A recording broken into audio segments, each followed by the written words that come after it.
Namaste. Today, let's talk about the most naturally occurring but the most complex emotion that a human experiences, which, if left uncontrolled and unresolved, can seriously damage your relationship with yourself and everyone else around you. Now, the emotion that we are talking about is anger. My name is Siddhanta. I am a pranic healer and a yoga educator, and today we are going to learn where anger stems from, how to be mindful about your anger, and eventually conquer these emotions so that you can have better control of your mind and your situations. Now, like I said, anger is the most naturally occurring emotion a human can experience. Let us find out where it stems from. We get angry due to frustration or hurt that we experience because of an external desire or certain expectations which are not being met for a period of time. Now, so to sum it up, anger is just a result of deep chronic hurt. So, to master this emotion, we understand that it is important to address what are the things that trigger that state of anger within you. How to find this out? The next time you are angry, we all experience this, and this is very human, that something external happens and something else is going on in our minds, right? And because of that external trigger and the chain of negative thoughts that we are going through, we suddenly burst out into anger, or we have this rush of emotions where we cannot hold on to these emotions for a long time, and then we just end up lashing out. Now, essentially, it's not necessary that you are angry on that person or because of that specific situation. You are angry because something has been bottling up inside of you, which is left unresolved. You are not giving it enough attention so that it can resolve itself. So, as a result of this, you will experience sudden burst of emotion or rush, and this can come off as very rash. Later on in life, this can manifest as various diseases in our body, most commonly being high blood pressure. So all the diseases that our physical body stores is a result of certain level of chronic stress that we put on ourselves. So you can understand a person having anger can very easily damage their organs as well if they hold on to that emotion for a very, very long time. Here, let me give you a reference from Mahabharata. Everyone is familiar with Bhishma.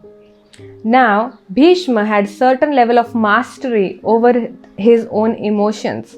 He was known, or he is known, to have great control over his emotions, especially his anger. Despite of how he was treated or mistreated by his family members, he always had very high control over his emotions. This was because he was doing certain yogic and spiritual practices. Here we can understand that what yogic practices and spiritual practices do is they create a space. They create a space between your mind and you. With continuous practice, you understand the difference between you, your mind, your body, your thoughts and emotions.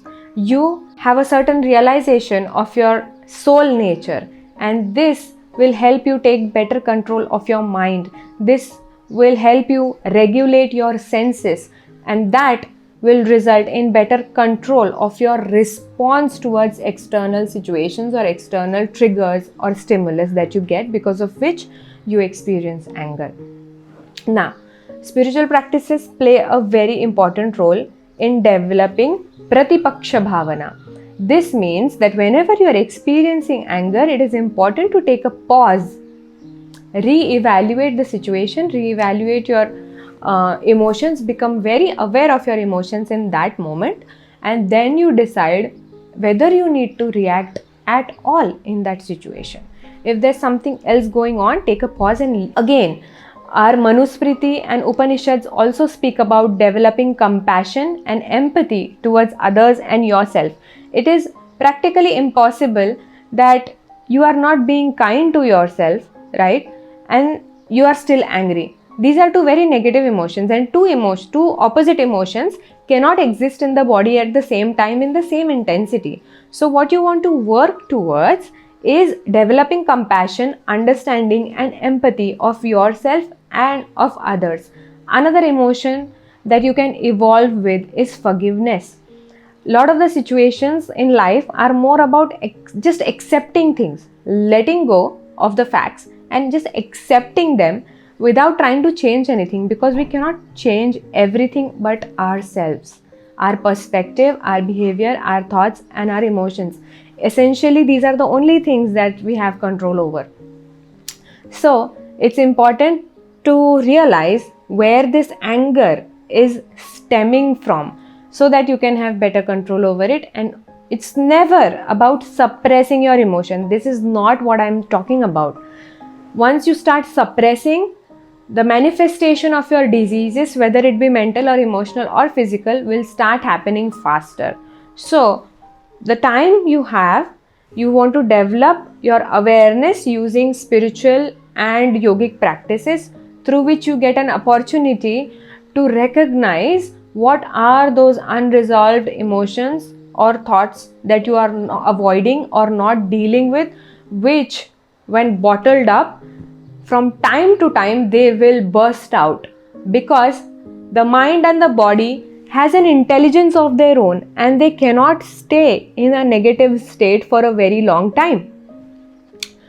The body has the natural ability, the mind has the natural ability to heal itself if and only if we can give it the necessary time, space and energy. Now, the time, space and energy can only come from spiritual practices, yogic practices that we do, so that we have better awareness and higher consciousness. Developing compassion, empathy and kindness is a result of your practices. You cannot force someone or even yourself to become kinder, to become more compassionate, to become more empathetic. So these practices cleanse out our senses, they clear our mind, they bring a sense of calm and peacefulness into our system.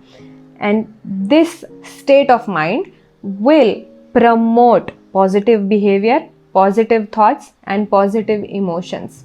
If you observe, you will realize that it is communication which is key to resolving anger, isn't it?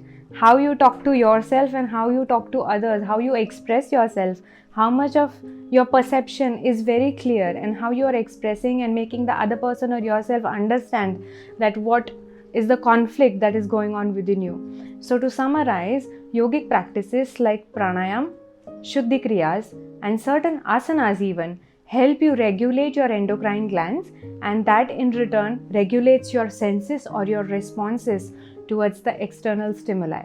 So to summarize everything, anger is a most naturally occurring emotion and we want to regulate it by understanding where it is stemming from instead of suppressing it. Number 2, include spiritual and yogic practices in your lives so that you can act from a better place. When your mind is calm, you automatically become very understanding, very loving and very kind.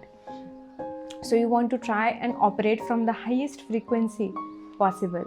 This will really help you better your relationship with yourself and others around you. Now, to take reference, we always need to go to our Vedas, our Shastra and our Upanishads that constantly talk about developing these positive emotions so that you can stay in your higher consciousness and gain better control over external situations and whatever that is going on negative in your life which is affecting your mind, body and soul. So in summary, understand, regulate and then act. Pause if you need to.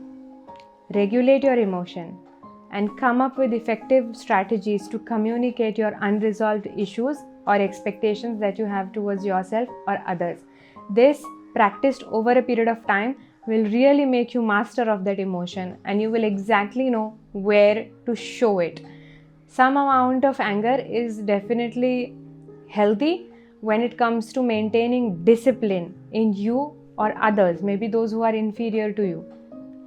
But then this same emotion, when unregulated and unresolved, can lead to havoc in your life. So I hope this helps. We will explore this topic more in the future.